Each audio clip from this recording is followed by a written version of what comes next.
Olá, seja muito bem-vindo à nossa celebração online. Que bom estar com você.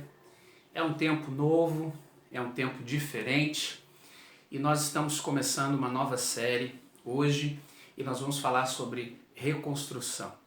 É tempo de reconstruir nossos planos, nossos projetos, é tempo de reconstruir a nossa família, é tempo de reconstruir o nosso trabalho, é tempo de reconstrução também na nossa comunidade de fé, na nossa igreja.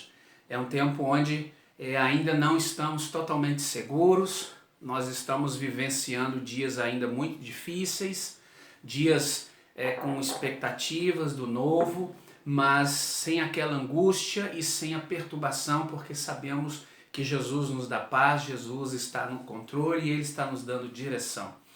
E na mensagem de hoje nós queremos falar e nós queremos aprender com quem reconstruiu. Nós vamos falar ao longo dessa semana com aquilo que e aprender com aquilo que a Bíblia tem e Deus nos traz para a reconstrução. Nós vamos falar hoje sobre a reconstrução em Neemias, nós vamos falar sobre Abraão, nós vamos falar sobre Josué, enfim. E eu quero que você entenda que nós precisamos ter sabedoria para a reconstrução. Tudo que está caído, tudo que precisa voltar para o lugar, tudo que precisa voltar ao normal, tudo que precisa de redirecionamento, precisa de sabedoria e discernimento. E eu quero falar um pouquinho sobre o contexto livro de Neemias. O livro de Neemias é uma das maiores impressionantes histórias bíblicas de determinação de um homem que quer realmente ajudar o seu povo e quer fazer a diferença.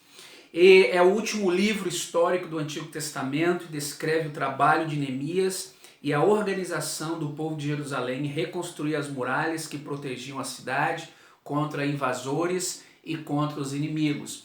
É importante ressaltar que as muralhas de Jerusalém estavam destruídas há 100 anos. E era uma vergonha nesse tempo. O povo de Deus tinha ficado anteriormente cativo, 70 anos na Babilônia, e o rei Dário permitiu que o povo retornasse para a sua cidade e para reconstruir, mas isso não foi possível por várias coisas, muitas dificuldades. O livro mostra também a preocupação de Neemias em proteger o povo contra a ameaça ainda maior, pois agiu para eliminar do meio dos judeus as más influências que corrompiam. O povo tinha má influência, o povo casou com o povo inimigo, o povo estava sendo assombrado pelos povos vizinhos e os povos pagãos, e o povo estava sendo pressionado de forma religiosa, de forma econômica, e havia muita dificuldade naquela época. Nós estamos vivendo tempos hoje mais do que nunca parecido com aquele tempo de Neemias. Há uma pressão política, há uma pressão religiosa, a falta de identidade do povo de Deus, a falta de compromisso, a sociedade muitas vezes está sendo oprimida, o mundo está sendo assolado por tantas dificuldades, tantas coisas, e nós precisamos mais do que nunca ter sabedoria e discernimento para reconstruir. Neemias é o personagem principal, mas não é o autor do livro. O autor provavelmente é o mesmo de Esdras. Neemias chega em Jerusalém 445 anos antes de Cristo e 13 anos depois de Esdras. E depois tem várias viagens pela região e ele retorna a partir de 20 anos depois. O tema central do livro de Neemias é a proteção de Deus ao seu povo e a necessidade do povo em ser fiel à lei de Deus e à adoração genuína. Esdras e Neemias, esses dois profetas, eles estão juntos, em missão, separados, mas unificados pelo objetivo de restaurar a identidade e a fidelidade do povo de Deus ao verdadeiro Deus, o Deus de Israel. E nós vamos aprender hoje como fazer para reconstruir nossas vidas, reconstruir nesse tempo, reconstruir o altar caído, reconstruir a celebração e ao culto ao nosso Deus e reconstruir todas as coisas que Deus tem nos dado. O contexto é a missão. Se você tem uma Bíblia, ou acesse a sua Bíblia, ou abra a sua Bíblia no livro de Neemias, capítulo 1. E nós vamos ler esse texto. Eu queria encorajar você a ler todo o livro de Neemias, é um ensinamento profundo, nós não temos tempo aqui para falar sobre todo o livro, mas nós vamos ver o capítulo 1 e nós vamos ver de forma categórica e objetiva como Neemias fez para reconstruir no tempo dele. Então Neemias capítulo 1, verso 1 até o verso 11 nos diz assim: Esta é a história de Neemias, filho de Acalias, no mês de Quisleu, no ano 20 do reinado de Artaxerxes, rei da Pérsia. Eu, que me chamo Neemias, estava em Suzã, a capital do país. Hanani, um dos meus irmãos, chegou de Judá com um grupo de outros judeus. Então eu pedi notícias da cidade de Jerusalém e dos judeus que haviam voltado do cativeiro na Babilônia. Eles me contaram que aqueles que não tinham morrido e haviam voltado para a província de Judá estavam passando por grandes dificuldades. Contaram também que os estrangeiros que moravam ali por perto os desprezavam. Disseram finalmente que as muralhas de Jerusalém ainda estavam caídas e que os portões tinham sido consertados. Quando ouvi isso, ainda não tinham sido consertados. Quando ouvi isso, eu me sentei e chorei. Durante alguns dias eu fiquei chorando e não comi nada, e fiz a Deus esta oração: Ó Senhor, Deus do céu, Tu és o grande e nós te tememos. Tu és fiel e guarda a aliança com aqueles que te amam e obedecem aos teus mandamentos. Olha para mim, ó Deus, e ouve as orações que faço dia e noite em favor dos teus servos. O povo de Israel, eu confesso que nós, o povo de Israel, temos pecado. Os meus antepassados e eu temos pecado. Com os nossos atos temos pecado contra ti e não temos obedecido aos teus mandamentos. Não temos obedecido às tuas leis que nos deste por meio de Moisés, teu servo. Lembra agora do que disseste a ele: se vocês, o povo de Israel, forem infiéis a mim, eu os espalharei entre todas as nações. Mas se depois disso vocês voltarem para mim e obedecerem aos meus mandamentos, eu os tratarei de voltar para o lugar que escolhi. E vocês voltarão de onde forem espalhados para ali me adorar, mesmo que vocês estejam em terras distantes. Senhor, estes são os teus servos, o teu povo, tu os livraste do cativeiro com o teu grande poder e com a tua força. Ouve agora a minha oração e as orações de todos os outros teus servos que têm prazer em te adorar. Faze com que eu tenha sucesso hoje e que o rei seja bondoso comigo. Nesse tempo eu estava encarregado de servir vinho ao rei. Neemias 1, 1 a 11. Desculpa. Aqui nós estamos vendo um cenário que Neemias estava lutando para manter a identidade do povo. O povo estava inseguro, como tem acontecido hoje. O povo está inseguro, estavam enfrentando pressões. A população estava composta por pessoas que tinham vindo do exílio e por estrangeiros que geravam desconforto na comunidade. O povo estava enfrentando desafios morais e religiosos, assim como nós nos tempos de hoje. Há desafios gigantescos, moral e religioso em nossa nação. Enfrentavam desafios na família, onde os casamentos estavam ameaçados e a aliança com o Senhor. Casamentos estavam sendo desfeitos, o culto a Deus estava sendo desfeito, estavam adorando outros deuses.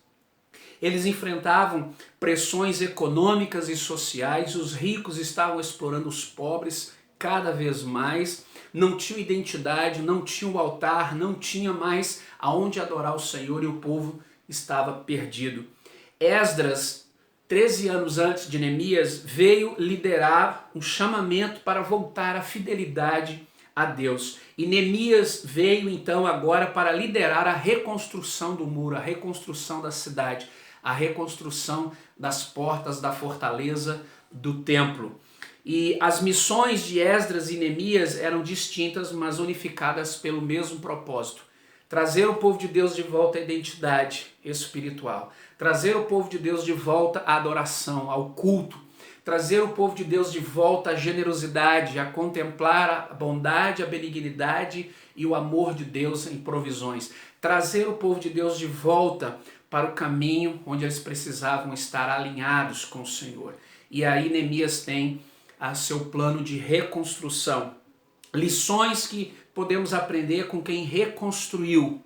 Aprenda estas lições, vamos aprender, eu, minha família, você, sua família, nós como comunidade, igreja, sociedade, precisamos aprender estas lições. se nós tão somente ouvirmos e obedecermos as lições de Deus para nós, como lemos no texto, então Deus estará conosco e nos fará reconstruir tudo aquilo que precisa ser colocado no lugar. Lições da reconstrução com Neemias. Primeiro, o processo de reconstrução começa na busca a Deus através da oração. Está lá do verso 1 ao verso 2. Ele começa o seu processo de reconstrução na oração, quando ele sabe como estava a cidade, como estava o seu povo. Ele então chora amargamente, ele começa a jejuar, ele não come nada, ele começa a orar e pedir a Deus um plano para ajudar o povo. Quando ouvi isso, eu me sentei e chorei durante alguns dias e fiquei chorando e não comi nada. E fiz a Deus esta oração: ó Senhor Deus dos céus, Tu és grande, nós te tememos, Tu és fiel e guardas a Tua aliança com aqueles que te amam e te obedecem aos Teus mandamentos. Olha para mim, ó Deus, e ouve as orações que faço dia e noite em favor dos Teus servos, o povo de Israel. Eu confesso que nós, o povo de Israel, temos pecado. Os meus antepassados e eu temos pecados. Neemias 1, 4 a 6. Neemias então faz um diagnóstico da realidade da situação. Ele confessa os seus pecados e o pecado do povo. Ele ora a Deus. Ele se sacrifica em jejum. E ele começa então a buscar a Deus para um plano de ajudar ao povo. Neemias estava confortável. Neemias estava confortável, estava servindo ao rei, ele não precisava fazer isso, mas ele tinha uma missão. A missão de reconstruir os muros de Jerusalém.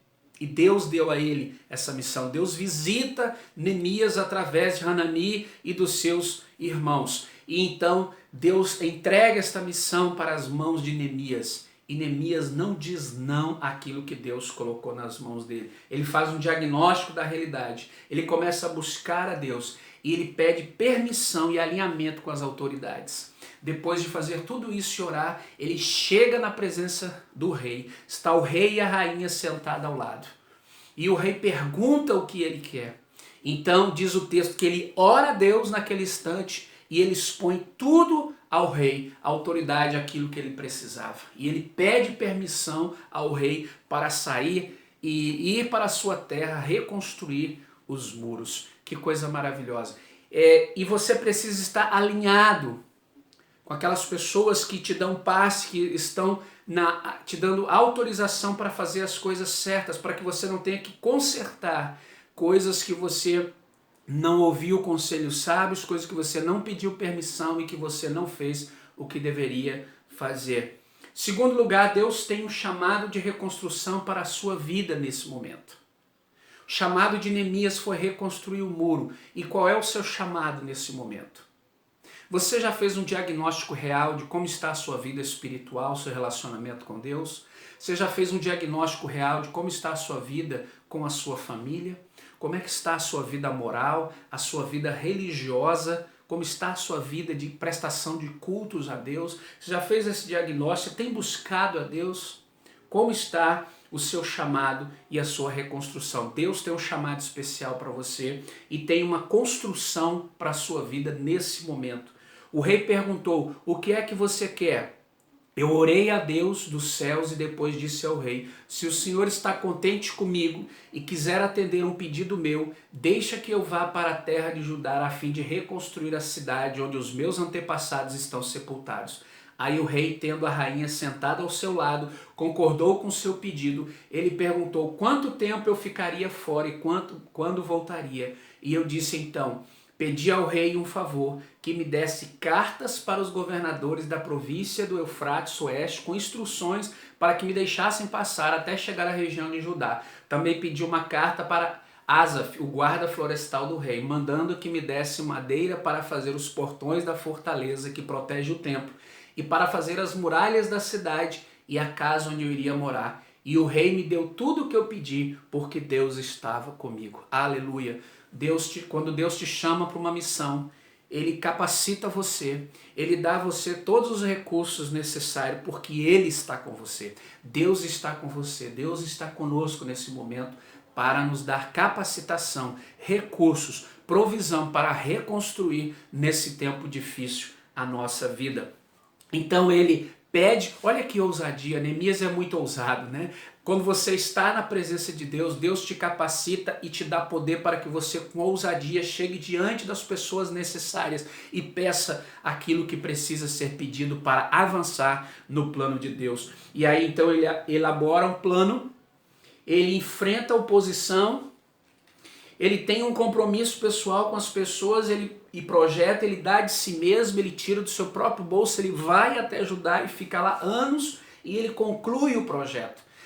E ele pede para o rei, Deus usa pessoas, Deus usa para abençoar sua vida quem Ele quer, Deus usa para abençoar sua família quem Ele quer, Deus usa para abençoar o seu reino e a igreja quem Ele quer, mas você precisa pedir, você precisa buscá-lo, você precisa de orientação, de discernimento e então fazer um plano para que você possa cumprir. E ele teve oposição de dentro do próprio povo, teve Tobias, né? Em todas as ocasiões da vida vão se levantar Tobias. Tobias estava colocando dúvida no meio do povo. Mas será que vai reconstruir? Será que vão conseguir? Será que nós vamos ter que fazer e tal? E Neemias tem que expulsar Tobias do meio do povo para que a reconstrução pudesse avançar e ele concluiu o projeto. Deus não é um Deus de obra inacabada. Tudo que ele faz é como ele é. Ele tem começo, meio e fim. Deus te chama para uma missão nesse novo tempo. Deus quer reconstruir a sua vida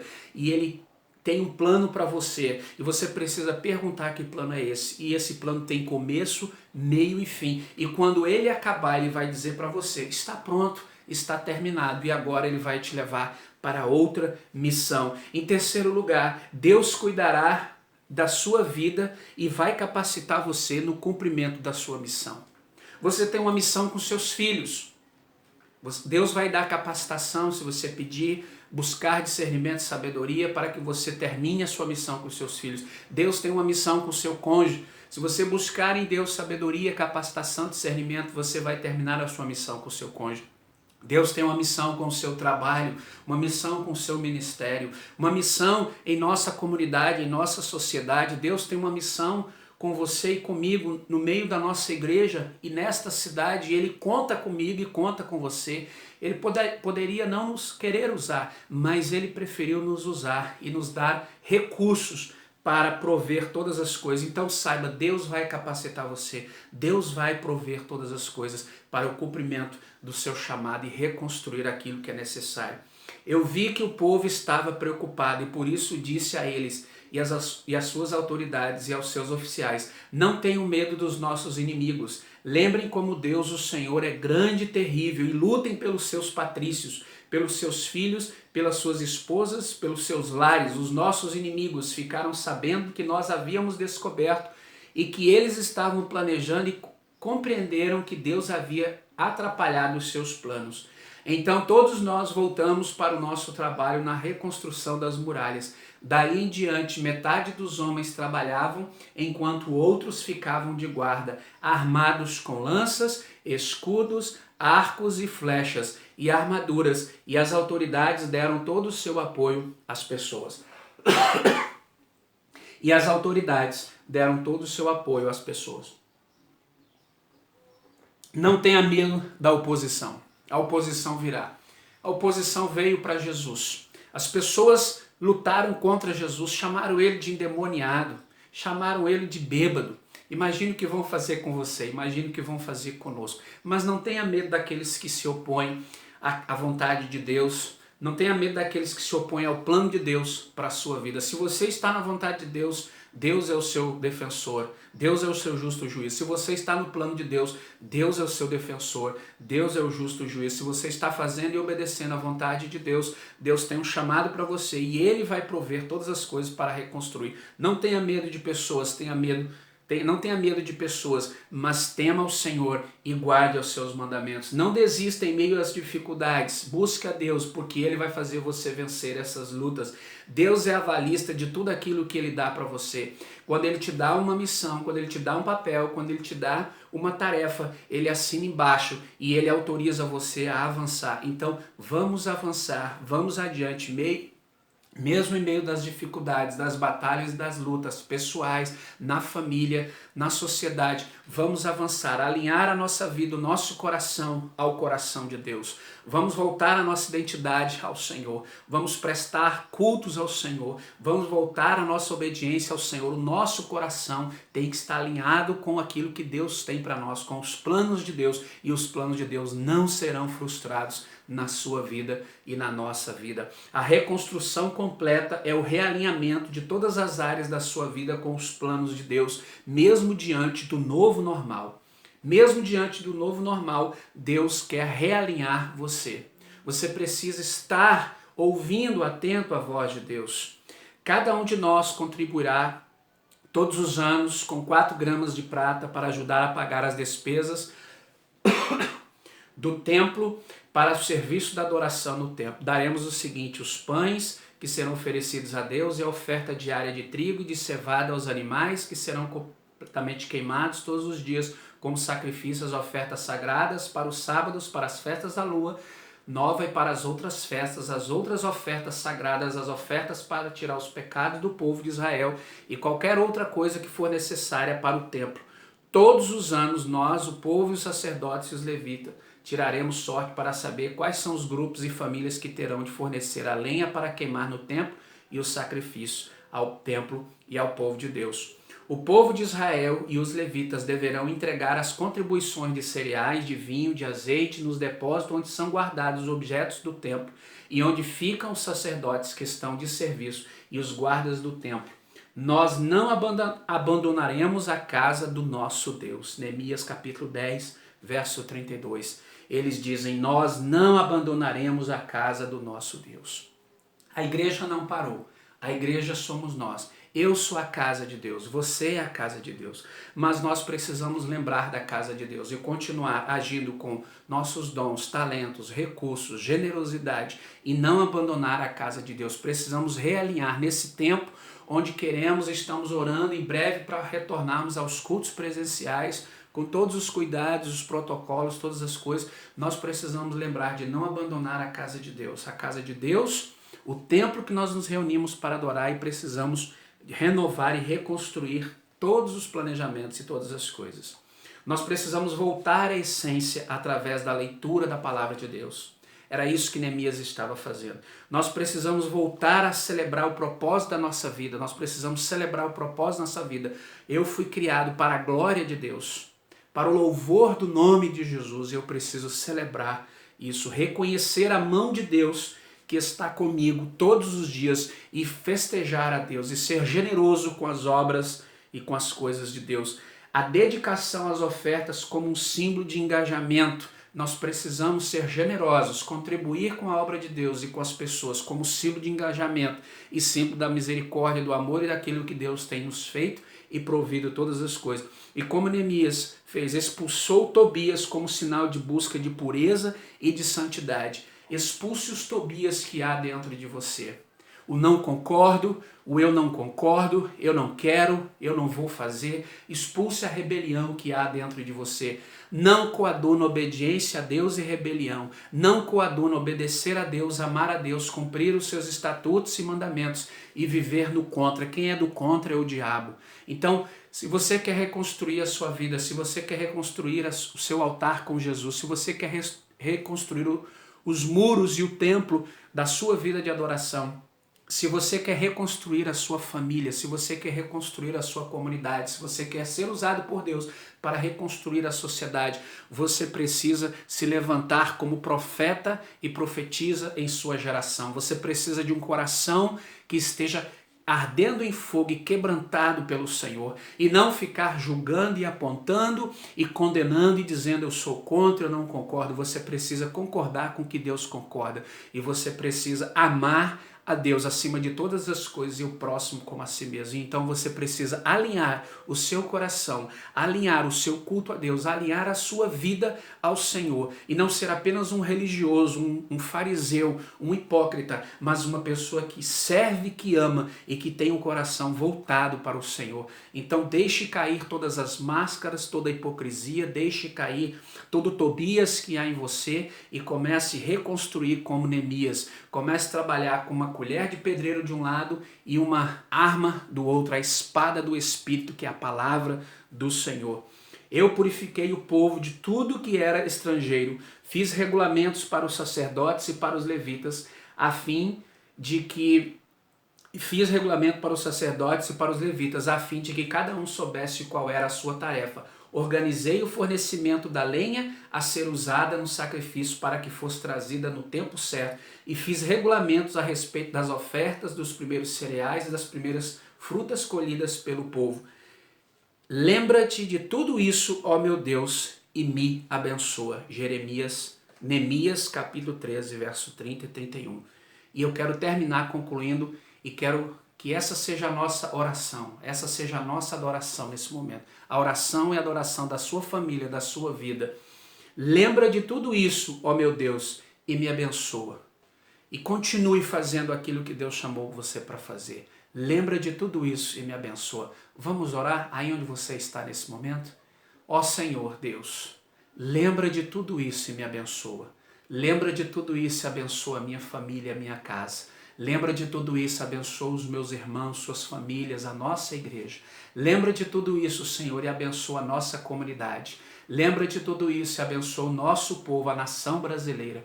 Ó Senhor, nos ajude a ser construtores de um novo mundo, de um novo tempo, Senhor. E não Tobias ou Sambalate, mas pessoas que vão agir, pessoas que vão orar, pessoas que vão lamentar, chorar pela nação, pessoas que vão estar trabalhando e que vão estar doando de si e do seu para reconstruir este país, para reconstruir a comunidade, para reconstruir a família. Pai, eu oro por todos aqueles que estão ouvindo, em nome de Jesus, abençoa a sua vida, que seja um tempo de reconstrução no casamento, um tempo de reconstrução no relacionamento com os filhos, com os pais ou com o cônjuge, um tempo de reconstrução na economia, na vida familiar, na economia da nossa cidade, do nosso estado, da nossa nação. Ó Deus, que haja uma reconstrução em nosso meio. Aviva, Senhor, a tua obra, a começar em mim, a começar em nós. Nos dê graça, paciência, equilíbrio, discernimento para aprender a reconstruir conforme a tua voz e a tua orientação. Pedimos, perdoa os nossos pecados, perdoa o meu pecado, Senhor, o pecado da minha família, perdoa o pecado, Senhor, da tua igreja, do teu povo e o pecado da tua nação. Em nome de Jesus, amém e amém. Que Deus abençoe você. Em nome de Jesus, tenha uma semana de paz e de reconstrução em Cristo Jesus.